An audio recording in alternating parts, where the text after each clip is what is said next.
여러분 만약에 여러분에게 이 질문이 주어진다면 어떻게 대답을 하시겠습니까? 질문 드립니다. 여러분은 지금부터 정확하게 40일 뒤에 여러분의 인생을 마감하게 됩니다. 이 남은 40일 동안 무엇을 하시겠습니까? 아마 평소에 하고 싶었지만 하지 못했던 그 일들을 하실 분도 계실 것 같고요. 여러 가지 많은 일들을 각자 사정과 형편에 따라서 계획을 하고 하실 것 같아요. 자, 그런데 분명한 사실은 이 우리의 마지막 남은 40일 동안 그 시간 안에 우리가 하는 일은 우리가 평소에 정말 소중하다고 생각하는 것, 정말 가치 있다고 생각하는 아마 그것을 할 겁니다. 그렇지 않을까요? 네, 맞습니다. 여러분, 예수님도요, 부활하시고 나서 하늘로 올라가시기 전까지 딱 40일간의 시간이 주어져 있었습니다. 예수님의 이 40일 동안 무엇을 하셨는지를 우리가 살펴본다면 예수님께서 정말 평소에 늘 정말 소중하다, 귀하다, 가치 있다라고 여기신 것이 무엇인지 우리가 알게 될 것입니다.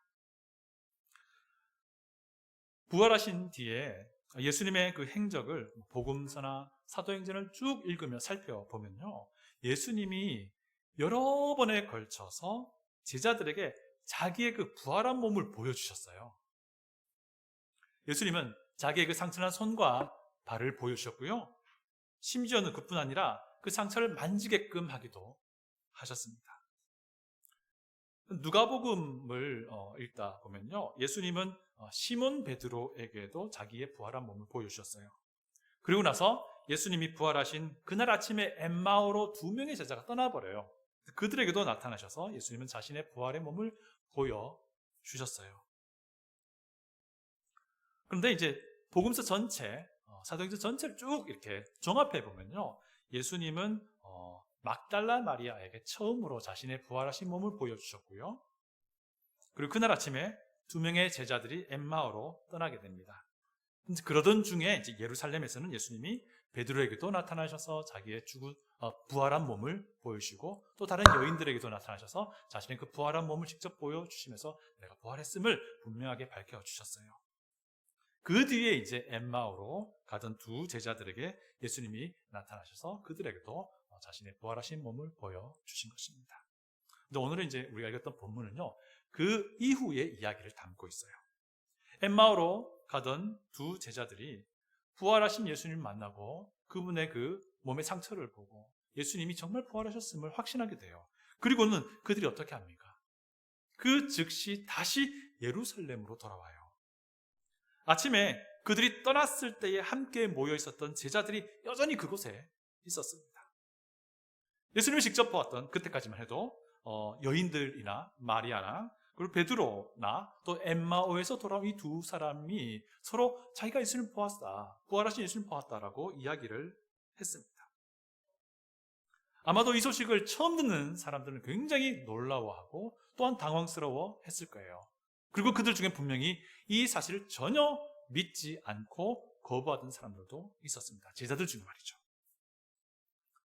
그러던 중에 예수님이 그들을 방문하신 거예요. 그런데 이 본문을 쭉 살펴보면요, 아마도 예수님이 문을 통해 들어온 것 같지는 않습니다. 그래서 사람들이 볼 때에 부활하신 예수님을 보면서 저분이 자신들이 알고 있었던 그 예수님이라고 생각을 하지 않았던 거예요. 저건 분명히 어떤 영적인 어떤 형체 아니냐, 이렇게 생각을 한 겁니다. 그래서 오늘 본문을 보니까 영으로 생각한지라라고 말을 합니다.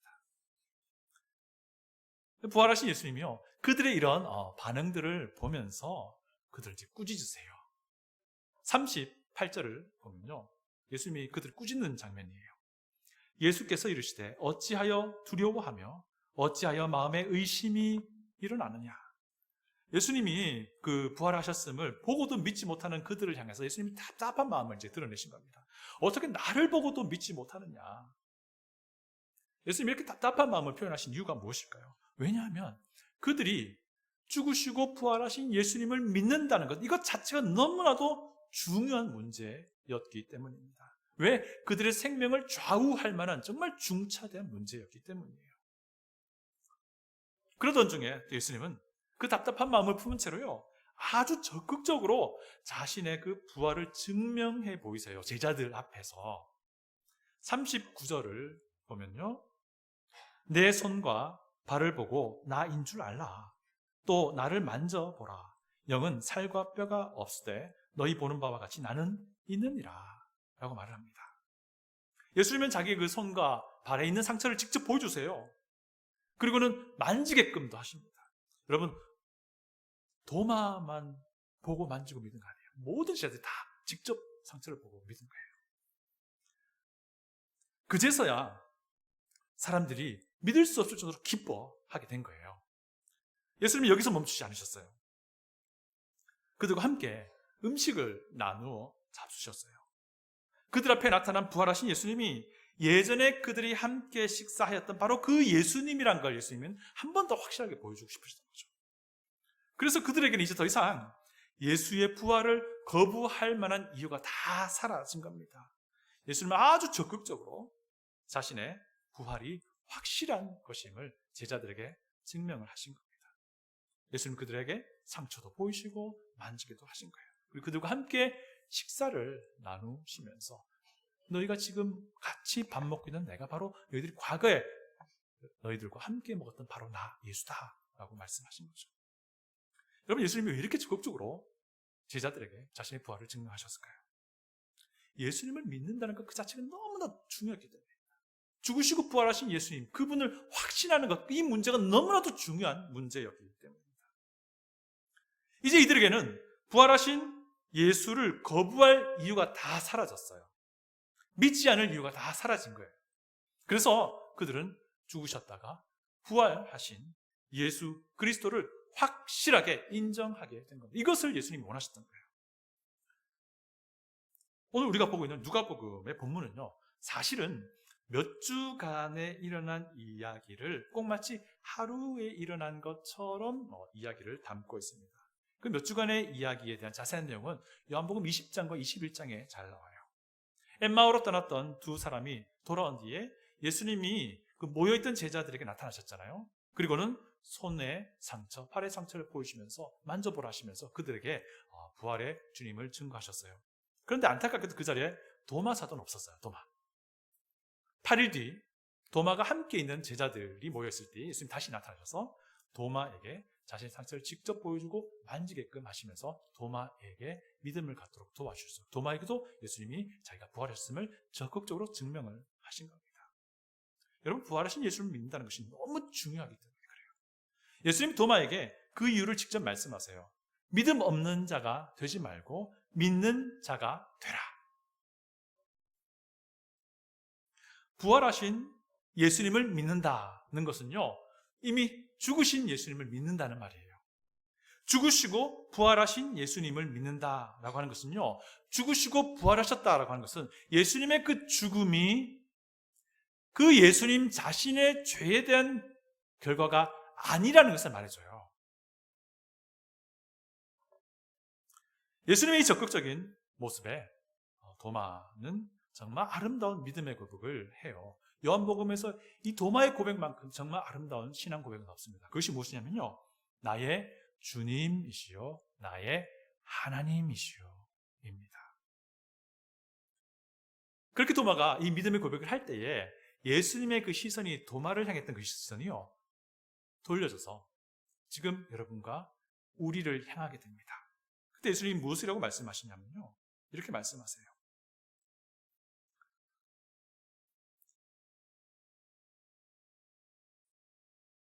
앞으로 보지 않고 믿게 될 자들에게 복이 있다. 이 말씀은 도마에게 한 말이 아니고요, 도마 이후에 부활하신 예수님을 믿게 될 그들, 여러분과 저를 향해 하신 말씀입니다. 여기 이곳에 앉아있는 우리 모두가 부활하신 예수 그리스도를 우리 자신의 구주로 믿어 받아들일 수 있기를 진심으로 바랍니다. 예수님이 이토록 적극적으로 제자들에게 자신의 부활을 알리신 이유가 바로 이겁니다.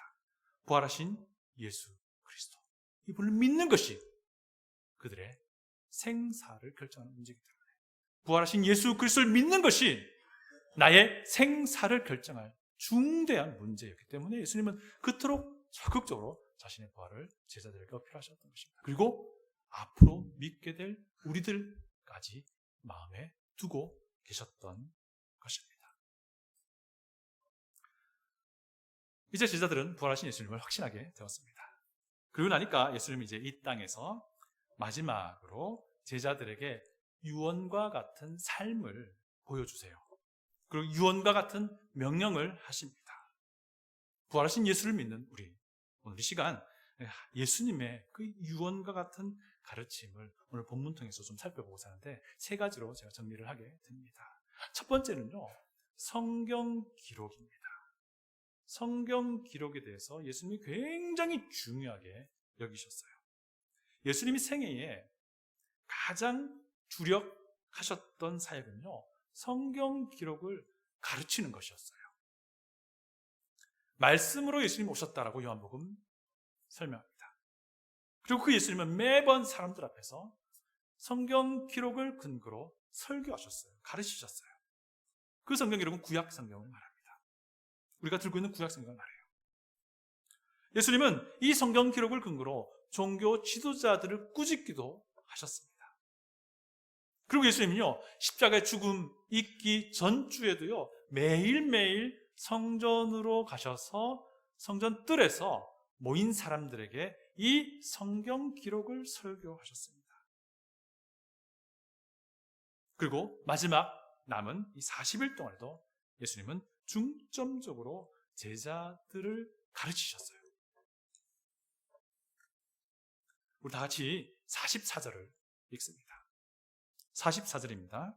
또 이르시되 내가 너희와 함께 있을 때에 너희에게 말한 바 곧 모세의 율법과 선지자의 글과 시편의 나를 가리켜 기록된 모든 것이 이루어져야 하리라 한 말이 이것이라 하시고, 네, 맞습니다. 예수님은요, 구약 성경의 그 기록 하나하나가 메시아에 대한 예언이라는 것이고, 그 메시아에 대한 예언이 바로 자신에게 그대로 이루어졌다라는 것을 부활하신 뒤에 제자들에게 또다시 가르치셨어요. 또다시. 오늘 이 44절을 보면요, 이미 그 전에도, 십자가 이전에도 예수님은 구약 성경의 이 메시아의 예언이 나에게 이루어질 것인 말씀을 누누이 하셨어요. 예수님은 그들이 이 성경 기록을 깨닫기를 그토록 원하셨던 거예요. 여러분, 엠마오로 가던 두 제자도 마찬가지였어요. 그들에게 찾아가셔서 구약 성경 기록을 펼쳐 보이시면서 이것이 바로 메시아에 대한 기록이다라고 가르쳐 주셨고요, 그들의 눈을 열어주셨잖아요. 똑같은 일을 계속 반복하신 거예요, 예수님이요. 여러분, 구약 성경에서 말하는 메시아에 대한 예언을요, 오늘 보면 46절과 47절에서 굉장히 간략하게 설명합니다. 무슨 말입니까? 메시아가 고난받고 죽는다는 거예요. 그리고 거기서 끝나는 게 아니라 부활한다는 거예요. 메시아를 믿는 이들에게 죄의 용서가 주어진다는 겁니다. 그리고 이 소식이 온 세상에 전파되게 된다라는 것이 구약 성경에서 말씀하시는 메시아에 대한 예언의 내용이라는 거예요. 이걸 지금 예수님께서 계속 가르치셨던 거예요. 구약 성경은 예수님이 말씀하신 메시아에 대한 기록들을 다 살펴보자면 한도 끝도 없습니다. 제가 오늘 4개만 추려서 설명해 드릴 겁니다. 여러분, 모세 기록에도요, 메시아에 대한 예언이 있습니다. 모세는 나와 같은 선지자가 나타나겠다라고 예언을 합니다. 신명기 18장 15절 제가 읽어드립니다. 내 하나님 여호와께서 너희 가운데 내 형제 중에서 너를 위하여 나와 같은 선지자 하나를 일으키시리니 너희는 그의 말을 들을지니라. 모세조차도 앞으로 올 그 선지자를 말씀하셨어요. 그래서 계속해서 이후에 유대인들 사회에서는 모세가 말한 그 선지자가 메시아일 것임을 이야기하고 있습니다. 시편 기록을 보시면요, 고난받을 메시아를 분명하게 우리에게 말씀하고 있습니다. 시편 22편 1절과 6절을 제가 읽어드립니다. 굉장히 익숙하신 말씀일 거예요. 내 하나님이여, 내 하나님이여, 어찌 나를 버리셨나이까? 어찌 나를 멀리하여 돕지 아니하시며 내 신음소리를 듣지 아니하시나이까? 나는 벌레요 사람이 아니라 사람의 비방거리요 백성의 조롱거리입니다. 여러분, 이 앞부분은 예수님께서 십자가에 달리셨을 때 인용하시면서 말씀하신 거예요. 고난받는 메시아를 분명하게 말하고 있는 것이죠. 이제 선지자들 중에서 제가 이사야 선지자만 골라봅니다. 이사야 선지자는요, 메시아의 그 고난과 그 죽음의 이유를 분명하게 밝히고 있어요. 왜 메시아가 고난받아야 하느냐 것입니다. 그것은 바로 나의 죄 때문이라는 것을 분명하게 말하고 있습니다. 이것은 무슨 말입니까? 죄인인 우리가 회개해야 함을 또한 말해주는 메시지입니다. 이사야서 53장 5절과 6절 익숙한 말씀입니다. 그가 찔림은 우리의 허물 때문이요 그의 삶은 우리의 죄악 때문이라. 그가 징계를 받음으로 우리는 화평을 누리고 그가 채찍에 맞음으로 나음을 입었다. 우리는 다 양 같아서 그릇 행하여 각기 제 길로 갔거늘 여호와께서는 우리 모두의 죄악을 그에게 담당시키셨다. 또 이사야 선지자는요, 이 회개의 소식, 복음이 모든 족속에게, 모든 만방에게 전해져야 할 것임을 또 예언을 합니다. 나 여호와가 의로 너를 불렀은즉 내가 내 손을 잡아 너를 보호하며, 여기서 너는 메시아를 말합니다. 너를 세워 백성의 언약과 이방의 빛이 되게 하리니 라고 이사야 선지자를 통해서 이것조차 예언을 하고 있습니다. 여러분, 부활하신 예수님은 이 성경 기록을 가장 중요하게 생각을 하신 거예요. 성경 기록을 가르치는 것, 성경 기록을 배우는 것, 그리고 성경 기록을 깨닫게 하는 그 사역이 예수님에게 있어서 가장 소중한 일이었다는 겁니다. 또 한편 이 부활 사건과 관련해서요, 예수님은 제자들에게 원했던 바가 뭐냐면요, 제자들이 예수님의 그 상처를 보았잖아요. 그리고 예수님을 확신하게 됐잖아요. 그것조차도 구약 성경의 메시아에 대한 기록을 통해서 확인하기를 원하셨던 거예요. 그래서 주구장창 예수님은 이 구약 성경의 메시아에 대한 성경 구절을 가르치신 거예요. 여러분, 우리가 신앙 여정을 해나갈 때에, 신앙생활을 해나갈 때에 여러 가지 많은 경험들을 합니다.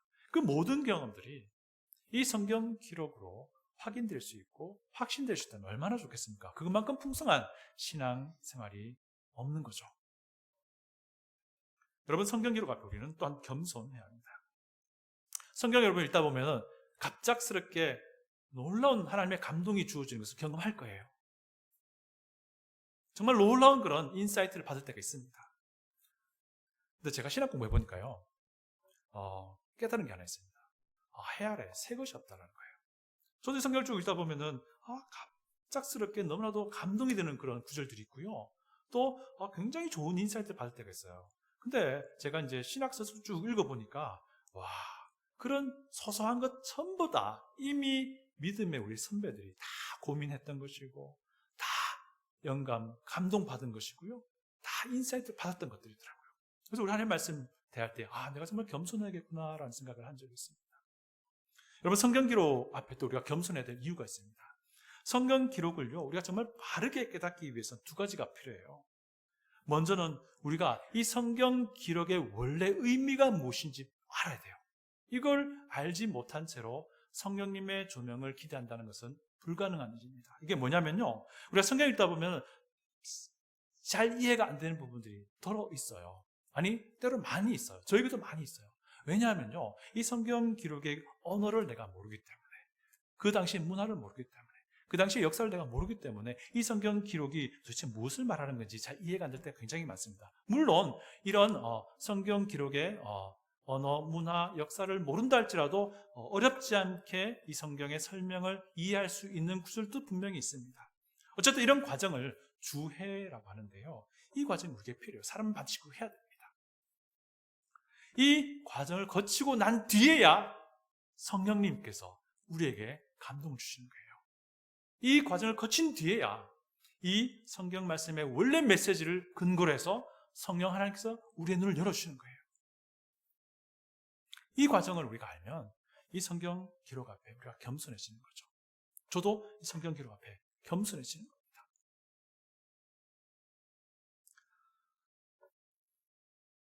여러분, 부활하신 예수님은 성경 기록을 가르치고 배우고 깨닫게 하는 그 일을 가장 중요하게 여기셨어요. 우리 모두 이 성경 기록 앞에 겸손한 그리스도인으로 설 수 있기를 원합니다. 우리 예수님께서 부활하신 뒤에 제자들에게 구약성경 기록을 막 가르치신 게 뭐냐면요, 바로 그 의미가 무엇인지를 가르치신 거예요. 그리고 나서 그들이 깨닫게 되니까 예수님이 그들의 마음의 눈을 열어주신 겁니다. 두 번째는요, 증거하라는 것이었어요. 부활하신 예수 그리스도를 증거하라라는 것이었습니다. 부활하신 예수님을 믿는 믿음 안에서 죄 용서받고 구원 얻게 된다는 이 소식이 모든 족속에게 전파되어야 한다는 것이 구약 성경의 가르침이었습니다. 이것을 예수님이 가르치셨어요. 그리고 이 일을 제자들이 감당해야 한다라고 선언합니다. 다 같이 48절을 읽습니다. 48절입니다. 너희는 이 모든 일의 증인이라. 이것은 그들이 증인이 되어야 한다는 명령이기도 하고요. 동시에 부활하신 예수를 믿는 이들은 누구라도 증인이 자연스럽게 된다라는 그런 말씀이기도 합니다. 여러분, 구약 성경의 중심 메시지는 메시아가 인간의 죄를 대신해서 고난받고 죽었다 부활한다는 겁니다. 인간의 죄를 대신해서 죽으시고 부활하신 예수 그리스도를 믿는 이에게 죄의 용서가 주어진다는 거예요. 인간의 죄를 대신해 죽으시고 부활하신 예수 그리스도, 이분 안에 구원의 은혜가 주어진다는 것, 이것이 구약의 메시지인 겁니다. 이 기쁜 소식을, 이 복된 소식을 전할 임무가 제자들에게 주어진다는 것입니다. 여러분, 그런데 제자들에게만 이 의무가 주어집니까? 아닙니다. 제자들과 동일하게 부활하신 예수 그리스도를 믿는 우리에게도 이 동일한 아름다운 임무가 주어진다는 겁니다. 여러분, 부활의 주님 믿게 되면요, 여러 가지 많은 삶의 변화가 나타나요. 그 중에 가장 대표적인 것이 무엇이냐면요, 부활하신 예수님을 자랑하게 된다는 겁니다. 부활하신 예수님을 사람들에게 이야기하게 된다는 거예요. 이것이 가장 큰 변화예요. 그래서요, 만약에 나는 무슨 말을 해야 될지 모르겠습니다 라는 말은 어울리지 않는 말입니다. 이것은 오히려 나는 예수님을 잘 모릅니다, 믿지 못합니다, 않습니다 라는 그런 말인 거예요. 여러분, 우리 대부분 건강에 관심이 많잖아요. 그래서 어떤 아픈 데 있으면은 내가 좋은 약을 알면은 그 약을 이야기해 주잖아요. 여러분, 이겁니다. 부활하신 예수님은요, 그 어떠한 좋은 약보다 훨씬 뛰어납니다. 아니, 비교할 수 없는 분이세요. 그분이 바로 우리의 부활하신 주님이세요. 나의 생명을 살려내신 분이세요. 이분 안에 내 생명이 달려있는 겁니다. 그러니 이 예수 그리스도를 우리가 이야기하지 않을 수 없는 겁니다. 소개하지 않을 수 없는 것입니다. 여러분, 오늘 이 예수님의 가르치신 명령은요, 그 당시 제자들만에게 위한 것이 아닙니다. 그와 동일한 믿음을 갖고 있는 우리에게도 여전히 주어지고 있는 예수님의 명령입니다. 예수의 증인 되는 것입니다. 세 번째는 예수님이 성령님을 기다릴 것을 명령하세요. 부활하신 예수님은요, 제자들에게 기다리라고 명령하셨어요. 그들이 기다려야 할 것은 바로 성령 하나님이었습니다. 다 같이 우리 49절을 읽겠습니다. 볼지어다 내가 내 아버지께서 약속하신 것을 너희에게 보내리니 너희는 위로부터 능력으로 입혀질 때까지 이 성에 머물라 하시니라. 아버지께서 약속하신 것이 바로 성령님이 제자들에게 임하는 바로 그것을 말해요. 제자들은 예수님의 명령을 그대로 따랐습니다. 그래서 한 곳에 모여가지고요, 기도하면서 성령님이 임하시기를 기다렸어요. 예수님이 하늘로 이제 승천하셨습니다. 그리고 열흘이 지난 뒤가 바로 오순절 날이었습니다. 오순절 날 제자들이 모여있던 그곳에 성령님이 결국 임하시게 돼요. 이것이 사도행전 2장의 기록입니다. 성령님이 믿는 이들 안에 이제부터는 영구히 거하시겠다는 첫 번째 사건이 바로 오순절날 성령님 임하시는 사건이었습니다. 그리고 이후에는 누구든지 예수 그리스도를 믿게 되면 그 순간 성령님이 그들 안에 영구히 거하게 됩니다. 이것을 성령 침례가 일어났다고 설명을 하죠. 그때 믿는 이들이 예수님과 하나가 되어서 예수님과 함께 죽고 함께 살아나는 일이 벌어지게 되는 것입니다. 그 이후로 믿는 이들 안에 성령님이 영구히 거하게 되는 역사가 일어난 것입니다. 여러분, 성령님이 왜 믿는 이들 안에 영구히 거하시고자 하시겠습니까? 그것은요, 믿는 이들이 성령님의 인도, 성령님의 가르치심, 성령님의 역사하심에 순종하도록 하기 위함입니다. 이것을 하나님이 원하시기 때문에 성령 하나님이 우리 안에 거하시는 겁니다. 이 세 가지 예수님의 유언과 같은 가르침에 충실했던 사람들의 삶이 기록된 성경이 사도행전이에요. 사도행전. 누가복음을 기록했던 누가는요, 누가복음 마지막에 부활하신 예수님의 가장 소중한 유언과도 같은 가르침을 남겨두셨어요. 오늘 본문에서처럼 말이죠. 그리고 누가복음을 기록한 누가는요, 그 누가복음의 속편으로 사도행전을 기록한 겁니다. 그리고 누가는 이 세 가지 명령을 반복해서 사도행전 맨 앞에 다시 기록을 해놨어요. 여러분 괜찮으시면 사도행전 1장을 펴보시기 원합니다. 사도행전 1장입니다. 사도행전 1장 3, 4, 5절 그리고 8절을 읽어드리기 원합니다. 사도행전 1장 3, 4, 5절 그리고 8절입니다. 그가 고난받으신 후에 또한 그들에게 확실한 많은 증거로 친히 살아계심을 나타내사 40일 동안 그들에게 보이시며 하나님 나라의 일을 말씀하시니라. 사도와 함께 모이사 그들에게 분부하여 이르시되 예루살렘을 떠나지 말고 내게서 들은 바 아버지께서 약속하신 것을 기다리라. 요한은 물로 침례를 베풀었으나 너희는 몇 날이 못되어 성령으로 침례를 받으리라 하셨느니라. 8절입니다. 오직 성령이 너희에게 임하시면 너희가 권능을 받고 예루살렘과 온 유대와 사마리아와 땅끝까지 이르러 내 증인이 되리라. 여러분 누가복음 우리가 읽었던 본문의 말씀을 다시 한번 반복해서 쓰고 있습니다. 여러분 이게 무슨 말씀입니까? 이 부활하신 예수님의 이 마지막 유언은요, 결국 사도행전에서 펼쳐질 새로운 역사를 준비하는 그런 가르침인 거예요.